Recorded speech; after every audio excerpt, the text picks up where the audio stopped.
नमस्कार दोस्तों, स्वागत है आप सभी का इस नए वीडियो में। दोस्तों, हम सभी को अच्छे इंसान बनने की सीख मिलती है और हम यही सीखते हैं कि बुरे कर्म से बचें और दूसरों का सम्मान करें। लेकिन कई बार हम यह भूल जाते हैं कि कभी कभी हमारी अच्छाई का गलत फायदा भी उठाया जा सकता है। अच्छा इंसान किसे पसंद नहीं आता? बचपन से ही हमें सिखाया जाता है कि अच्छा इंसान बनो, अच्छे कर्म करो, किसी का गलत फायदा ना उठाओ। लेकिन यह सिखाया नहीं जाता कि जब हम पर कुछ लोगों द्वारा अन्याय किया जाता है तो हमें कैसे रहना चाहिए। जब हमारा गलत फायदा उठाया जा रहा हो, क्या तब भी अच्छे बने रहना और हमारा आत्मसम्मान खोना सही है? जब एक अच्छे इंसान का हक जबरदस्ती छीना जा रहा हो, क्या तब भी अच्छे बने रहना ठीक है? दोस्तों, अच्छा होना आजकल एक आदर्श माना जाता है। जैसे कि आपने अपने आसपास के लोगों को यह कहते सुना होगा कि देखो वह इंसान कितना ज्यादा अच्छा है। लेकिन हम इस बीच यह भूल जाते हैं कि अच्छे होने की भी एक सीमा होना जरूरी है। हमें यह याद रखना चाहिए कि हद से ज्यादा अच्छा होना भी अच्छा नहीं होता। और अगर हम यह भूल जाएंगे तो यह दुनिया हमें यह बार बार याद दिलाएगी और साबित करेगी कि हद से ज्यादा अच्छा होना भी अच्छा नहीं होता। अक्सर आपने यह देखा होगा कि जो जितना अच्छा होता है उसे उतना ही दुख मिलता है। पर ऐसा क्यों? व्यक्ति हमेशा दूसरों की भावनाओं और जरूरतों को अपने आप से अधिक महत्वपूर्ण मानता है और इसी कारण वह खुद को एक कठिन स्थिति में पाता है। अक्सर उसे ऐसा महसूस होता है कि आखिर क्यों उसके किए हुए अच्छे कामों को लोग नजरअंदाज करते हैं और उल्टा उसी का गलत फायदा उठाया जाता है। कभी ज्यादा काम करवाने से लेकर तो कभी उसे बिना कोई महत्व देकर नजरअंदाज करने तक। किसी के लिए हम अच्छा करते हैं तो वहीं से हमें दुख प्राप्त क्यों होता है? आमतौर पर जब कोई आदमी कभी क्रोध कर दे या दुखी होकर किसी को भला बुरा कह दें तो हम उसे बुरा समझने लगते हैं। ऐसा आपके साथ भी हुआ होगा कि आपने कभी ना कभी तंग होकर किसी को कुछ भला बुरा कह दिया होगा और सिर्फ उसी कारण आप लोगों के नजरों में बुरे माने जाने लगे। और जैसे कि कर्म और फल का नियम कहता है, बुरे कर्मों का परिणाम बुरा मिलेगा। आज तक आप यही समझते आए हैं कि सिर्फ बुरे कर्मों का फल बुरा होगा। लेकिन आज की इस कहानी के बाद आप यह समझ जाओगे कि अच्छा इंसान के साथ भी बुरा हो सकता है। जब वह हद से ज्यादा अच्छा बन जाए, उस इंसान को दुख ही मिलेगा, उसका परिणाम भी बुरा ही हो सकता है। तो चलिए आज की इस बोध कहानी के द्वारा हम यह समझेंगे कि ऐसी स्थिति में हमें क्या करना चाहिए और यह भी जान लेंगे कि ज्यादा अच्छा होना अच्छा है या बुरा। तो चलिए शुरू करते हैं। बहुत समय पहले की बात है। एक नगर में एक धनी सेठ रहता था जो बहुत दयालु था। इतना बड़ा व्यापार और बहुत सारा धन होने के बावजूद वह एक भोला और दान करने वाला इंसान था। वह हर किसी की मदद करता था। उसके मन में लोगों के प्रति प्यार और दया की भावना ये थी, वह किसी का भी दुख नहीं देख पाता था। उसके इतने दयालु और भोलेपन की वजह से उसके आसपास के लोग उसकी इसी बात को उसकी कमजोरी समझकर उसका फायदा उठाते थे। कुछ लोग उस सेठ के सामने झूठ मूठ का रोना रोकर उससे पैसे उधार ले जाते थे। सेठ अमीर तो था ही और ऊपर से दयालु भी। जब वह सेठ उन लोगों की दुखी हालत देखता और उनकी परेशानियां सुनता तो उसका मन भर आता। और जब वह लोग उससे कहते हैं कि मुझे थोड़ा धन उधार चाहिए या तुम मेरी मदद करोगे, मैं तुम्हारा यह एहसान कभी नहीं भूलूंगा, तो वह मना नहीं कर पाता। वह सोचकर धन दे देता कि अभी इसका बुरा वक्त चल रहा है, इसको मेरी मदद की जरूरत है, बाद में यह पैसे लौटा देगा। धीरे धीरे वक्त गुजरता गया। लोग उस सेठ के आगे बिना बात का रोना रोते और उसका धन ले जाते और कभी वापस नहीं करते। सेठ भी कभी धन वापस नहीं मांगता था। उसको लगता था कि जब इसका बुरा वक्त गुजर जाएगा तो धन वापस कर देगा। लेकिन कहते हैं ना कि हर सुबह के बाद रात होती है, हर सुख के बाद दुख आता है और दुख के बाद सुख आता है।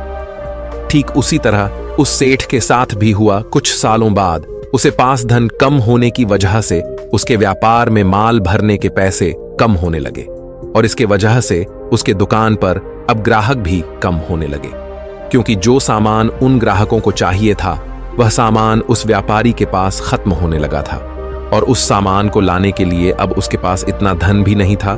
धीरे धीरे सेठ का धन समाप्त हो गया। एक समय था जब वह सेठ अपने नगर के अमीर लोगों में आता था, पर आज उसके पास पैसे नहीं थे। ऊपर से ढेर सारा कर्ज उसे बाजार से लेना पड़ा। उसे समझ नहीं आ रहा था कि वह क्या करे। उसने महात्मा बुद्ध के बड़े चर्चे सुन रखे थे। उसे ये पता था कि उसके बहुत मित्रों ने उनके पास जाकर अपने जीवन के लिए सही मार्गदर्शन लिए है और वह जो ज्ञान देते हैं वह काफी जिंदगियां सुधार चुका है। उसने निश्चय किया कि अब तथागत गौतम बुद्ध ही उनकी समस्या का हल बताएंगे। यही सोचकर वह अगले दिन गौतम बुद्ध से मिलने निकल पड़ता है। वहां जाकर बुद्ध को प्रणाम करते हैं। फिर सेठ गौतम बुद्ध से कहता है, मुझे मेरी समस्या का निवारण चाहिए। बुद्ध कहते हैं, पूछो, क्या पूछना है। फिर वह उन्हें सारी बातें बताता है कि कैसे वह लोगों की मदद करके अमीर से गरीब हो गया, कैसे उसने बस लोगों की बुरी हालत देखकर अपने व्यापार के पैसे उन्हें मदद करने के लिए दे दिए और आज वह खुद जरूरतमंद हो गया है। गौतम बुद्ध उसकी सारी बातें ध्यान से सुनते हैं और कहते हैं कि तुम बहुत ही ज्यादा सीधे और दयालु हो। जरूरत से ज्यादा सीधा होना भी हमारे लिए मुसीबत पैदा कर सकता है। आगे बुद्ध कहते हैं, तुम लोगों की मदद इसलिए करते थे ताकि वो मुसीबत से बाहर निकल सके, लेकिन लोगों ने इसका फायदा उठाया और तुम्हें ठगने का काम करते रहे बाय। उस सेठ ने कहा, आप बिल्कुल सही कह रहे हैं बुद्ध। मेरे दुखों का कारण मेरा ज्यादा सीधा होना, सरल होना और दयावान होना ही लग रहा है, लेकिन मैं अब क्या करूं? मुझे रास्ता बताइए। क्या मैं बुरा बन जाऊं, दया निकालकर फेंक दूं, निर्दयी हो जाऊं? क्या अच्छाई करने की कोई कीमत नहीं? इस दुनिया में क्या मदद करने से या किसी का भला करने से बस यही परिणाम मिलता है? बुद्ध कहते हैं, नहीं, तुम्हें यह सब नहीं करना है। कई बार तुमने देखा होगा कि जो व्यक्ति ज्यादा अच्छा होता है उसे उतना ही ज्यादा दुख मिलता है। इसका सीधा कारण है कि वह अपने अधिकारों को सामने वाले की इच्छाओं से कम दर्जा देता है और फिर उसे जब भी आपसी अनबन होती है तो उसे अधिक तकलीफ होती है। लेकिन उसी के विपरीत हमें हमेशा यह भी नहीं सोचना चाहिए कि हमारा अच्छा ई और भला करना बेकार है या यह बस हमारी कमजोरी है। हमें अच्छा इसे हाथ कभी नहीं छोड़ ढना चाहिए। हमें बस यह सीखना है कि कभी कभी हमें भी अपनी बात रखने का अधिकार है और हमें अपने अधिकारों की रक्षा करनी चाहिए। इसलिए हमें अच्छे इंसान बने रहने के साथ साथ अपने अधिकारों की रक्षा करना भी सीखना होगा। अगर हमें गलत तरीके से नुकसान हो रहा है, कोई हमारा गलत फायदा उठा रहा है, तो हमें उसका सामना करने के लिए सही तरीके से खड़े होना जरूरी है। यही एक सच्चे और अच्छे इंसान की पहचान और शख्सियत होती है। वह आदमी कहता है, बुद्ध, मुझे थोड़ा थोड़ा समझ आ रहा है, लेकिन अभी भी मैं पूरी तरह नहीं समझा। इस पर बुद्ध कहते हैं, चलो मैं तुम्हें एक कहानी सुनाता हूं, उसके बाद तुम्हें समझ आ जाएगा कि तुम्हें क्या करना है और क्या नहीं करना है। बहुत समय पहले की बात है। एक जंगल में एक भेड़ रहती थी। उस भेड़ ने एक को जन्म दिया। वह मेमना बहुत ही सुंदर था। उसके शरीर पर बहुत ही चमकदार घने बाल थे। वह बहुत ही सुंदर लगता था। भेड़ भी अपने से बहुत प्रेम करती थी और उसका बहुत अच्छे से देखभाल भी करती थी। भेड़ अपने बेटे को अच्छी अच्छी बातें सिखाती, उसे अच्छे संस्कार देती। उस भेड़ की इच्छा थी कि उसका बेटा बड़ा होकर खूब नाम रोशन करे। लेकिन भेड़ के ज्यादा लाड़ प्यार के कारण मेमना बिगड़ता जा रहा था। उसकी मां उसे अच्छी शिक्षा देती थी, उसे अच्छे से रखती थी, दिन रात उसका पूरा ख्याल रखती थी। लेकिन मेमना दिन प्रतिदिन शैतान और जिद्दी होता चला गया। वह अपनी मां की किसी भी बात को ध्यान से नहीं सुनता और ना ही किसी बात पर ध्यान देता। उसे हर पल ऐसा ही लगता कि मेरी मां मेरा इतना ख्याल रखती हैं और इसी कारण वह खुद की जिम्मेदारी नहीं लेता था, ये सोचकर कि उसकी मां उसे किसी भी संकट से निकाल लेगी। वह धीरे धीरे गैर जिम्मेदार होता जा रहा था और अब उस भेड़ का लाड़ और प्यार उसी के मेमने के अच्छे और जिम्मेदार बनने में रुकावट बन गई थी। फिर एक दिन वह मेमना घूमता घूमता पास के जंगल में जा पहुंचा। वह मेमना पहली बार जंगल में गया था। उससे पहले बार जंगल में जाने का मौका मिला था। वह जंगल की सुंदरता को देखकर चकित रह गया। उसने कभी इतनी सुंदर चीज नहीं देखी थी। इतनी सुंदर पौधे, रंग बिरंगे फूलों को देखकर बहुत ही प्रशंसा हुई। उसे ये सब देखकर बहुत अच्छा लगा। फिर उसने झांकियों के कुछ पत्तियां खाई। जैसे ही उसने पेट भरने के लिए पेड़ों की पत्तियां खाई, उसको वह पत्तियां बहुत ही स्वादिष्ट लगी। अब तो वह मेमना रोज जंगल में जाने लगा और वहां जाकर पेड़ पौधों को नुकसान पहुंचा रहा था। उसने उनकी पत्तियां तोड़ी, उनके फूलों को नोचा, फूलों को खाया और कुछ को तोड़कर जमीन पर डाल दिया। उसमें मेमने को इस बात की बिल्कुल भी परवाह नहीं थी कि वह क्या कर रहा है। उसको इस बात का पता ही नहीं था कि जंगल में कोई खतरा भी है। वो तो मस्तमौला होकर जंगल में उछल कूद कर रहा था और पौधों को खूब से नुकसान पहुंचा रहा था। लेकिन जब उस मेमने की माँ को यानी उस भेड़ को इस बारे में पता चला कि मेमना हर रोज जंगल जाता है तो वह घबरा गई और मेमने को अपने पास बुलाकर समझाने लगी कि तुम जंगल में मत जाओ, वहां पर बहुत सारे को जानवर है, तुम्हारे ऊपर हमला कर देंगे, तुम्हें खा जाएंगे। लेकिन माँ की बात का उस पर कोई असर नहीं हुआ, बल्कि वह मेमना अपने माता से कहने लगा कि माँ, जो भी मेरे सामने आएगा वह मुझसे जमकर मार खाएगा, फिर वह बहुत पछताएगा। इसके बाद मेमना फिर से जंगल की तरफ भाग गया। उसे अपनी माता की कही बातें झूठी लगने लगी।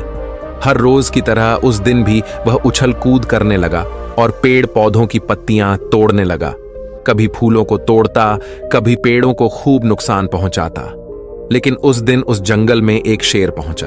वह शेर बहुत ही ताकतवर था, लेकिन ताकतवर होने के साथ वह दयालु भी था। उस शेर का मानना था कि कमजोर प्राणियों को नुकसान पहुंचाना ठीक नहीं है। शक्तिशाली होने का मतलब यह नहीं है कि मैं किसी कमजोर प्राणी पर शक्ति का प्रयोग करूं। वह शेर उस जंगल में घूमने लगा। घूमते घूमते है वहां पर पहुंचा जहां पर वह नासमझ मेमना शैतानी कर रहा था। शेर ने उस मेमने को देखकर आश्चर्य में पड़ गया। शेर ने सोचा कि इस मेमने को किसी खूंखार जानवर का डर क्यों नहीं है। ये कैसे पेड़ पौधों की पत्तियां बिना काम के ही नोच रहा है। ये इनको खत्म कर रहा है और उन पत्तियों को खा कम बल्कि बिगाड़ ज्यादा रहा है। उसके बाद वह शेर कुछ देर तक चुपचाप खड़ा होकर उसको देखा रहा और शेर सोचता है कि मेमना कुछ ही देर में मुझे देखकर यहां से भाग जाएगा और उसके डर के भाग जाने से मुझे बल का प्रयोग नहीं करना पड़ेगा। लेकिन ऐसा नहीं हुआ। शेर बहुत देर तक खड़ा रहा और वहीं इंतजार करने लगा कि मेमना यहां से कब जाएगा। लेकिन मेमना तो भोजन करने में व्यस्त था। उसे शेर का कोई ख्याल नहीं था। मजे से पेड़ पौधे की पत्तियां नोच रहा था, उन्हें खा रहा था, सब कुछ बेकार कर रहा था। जब शेर ने देखा कि मेमना उसे देखने के बाद भी वहां से नहीं जा रहा, तो खुद वह मेमने के पास जाता है और वहां जाकर बोला, सुनो बच्चे, इस जंगल में फूल पत्तियों को नुकसान पहुंचा रहे हो। उन्हें जितना जरूरी है तुम्हारे भोजन के लिए बस उतने ही तोड़ो। तुम बहुत फूल पत्तियां यूं ही नष्ट कर रहे हो। अगर तुम इन पेड़ पौधों को, इन फूल पत्तियां को नुकसान पहुंचाओगे तो तुम अच्छे बच्चे कैसे बनोगे। अच्छे बच्चे कभी भी इस तरह जंगल में आकर पेड़ पौधों को नुकसान नहीं पहुंचाने लगते हैं। तुम्हारी मां ने तुम्हें अच्छा बच्चा नहीं बनाया। शेर की बातें सुनकर वो घमंड से बोलता है, तुम्हें अच्छे बच्चे बने रहना है, तुम बने रहो। मैं तो जैसा हूं वैसा ही ठीक हूं, मैं वैसे ही रहूंगा जैसे मुझे रहना है। शेर हैरान हो जाता है, लेकिन फिर शेर उसे मेमने को बच्चा समझकर माफ कर देता है, क्योंकि शेर नहीं चाहता था उसे बच्चे पर हमला करना पड़े। तुम खतरनाक तो कहीं से नजर नहीं आते, चले जाओ यहां से।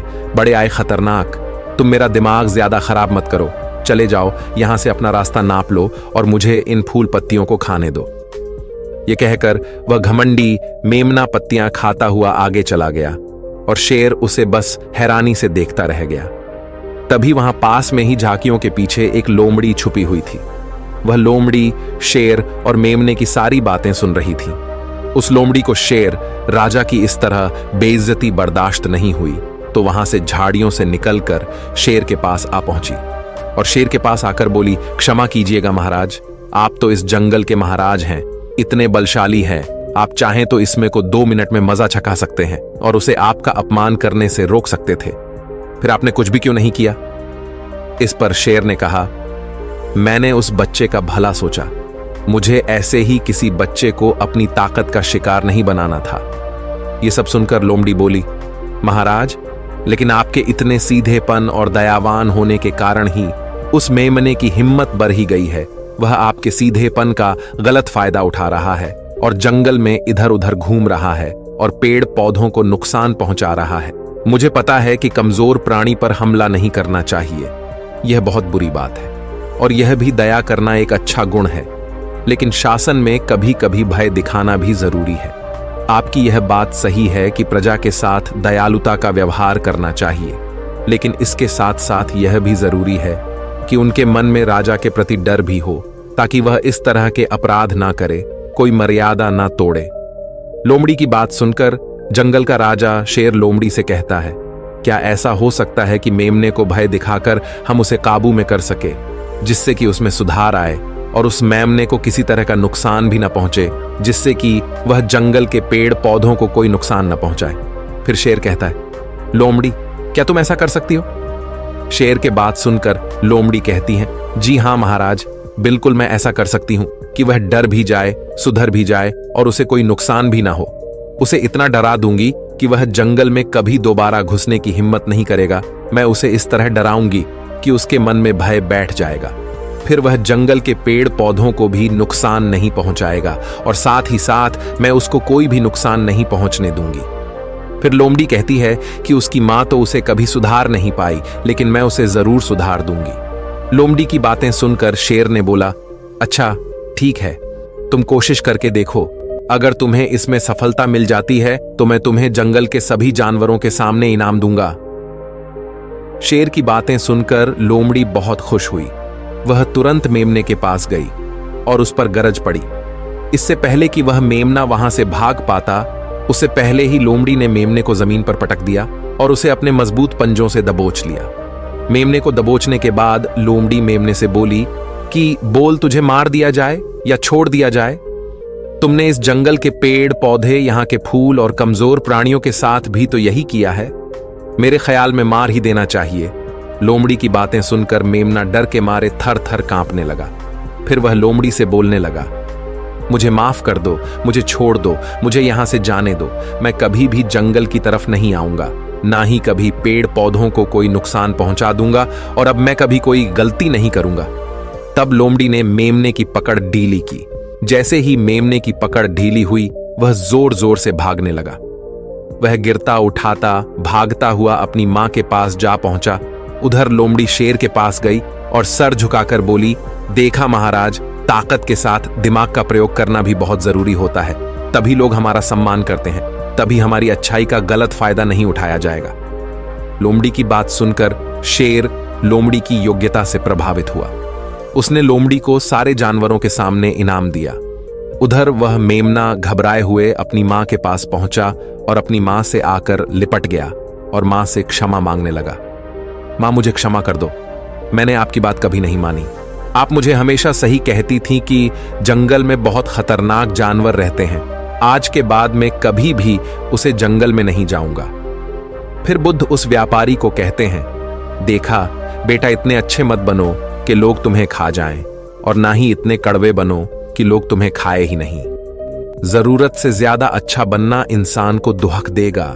लोग उसका सम्मान नहीं करेंगे बल्कि उसे पागल समझेंगे। गौतम बुद्ध सेठ से कहते हैं, अगर शेर भी अच्छा बनने का दिखावा करेगा या फिर अच्छा बनकर रहेगा तो लोग उससे डरने की बजाय उसे पागल समझेंगे। सेठ को समझते हुए बुद्ध बोले, अगर हम ज्यादा अच्छे बनकर पेश आते हैं तो लोग हमारी अच्छाई का फायदा उठाने लगता है। तुम लोगों के लिए भले उनकी मदद करते हो, वही लोग भोले बनकर तुम्हें ठगने की कोशिश करेंगे।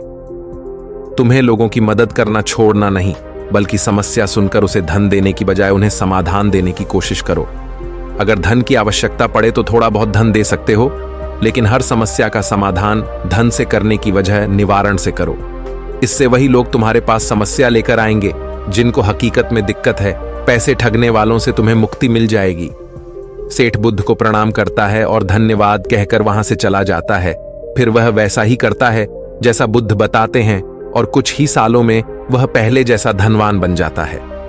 तो दोस्तों, आपने आज के इस वीडियो से क्या सीखा वह मुझे आप कमेंट में बता सकते हैं। इसी के साथ मैं उम्मीद है कि आपको आज की वीडियो पसंद आई होगी। तो इस वीडियो को उस इंसान को शेयर करें जिससे यह कहानी सुनने की जरूरत है, और उसी के ठीक बाद चैनल को सब्सक्राइब करें। तो चलिए फिर मिलते हैं ऐसी एक और नई वीडियो में एक नए मैसेज के साथ। तब तक के लिए अपना ख्याल रखें। धन्यवाद और नमोह बुद्धाय।